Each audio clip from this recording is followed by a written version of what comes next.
এদিকে জামাত নেতা রেজাউল করিমের হত্যাকারীদের দ্রুত বিচার ও দৃষ্টান্তমূলক শাস্তির দাবি জানিয়ে রাতেই বিক্ষোভ মিছিল হয়েছে ঢাকা বিশ্ববিদ্যালয় ক্যাম্পাসে।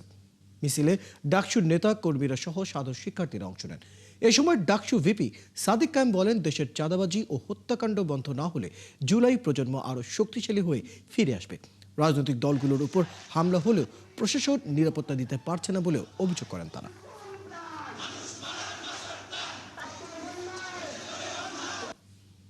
যারা সন্ত্রাসী আছে, যারা দুর্নীতিবাজ আছে, যারা চাঁদাবাজ আছে, যারা বাংলাদেশে সেই মাসল পাওয়ার পলিস ফিরিয়ে নিয়ে আসতে চায়, তাদের বিরুদ্ধে ব্যবস্থা গ্রহণ করতে হবে।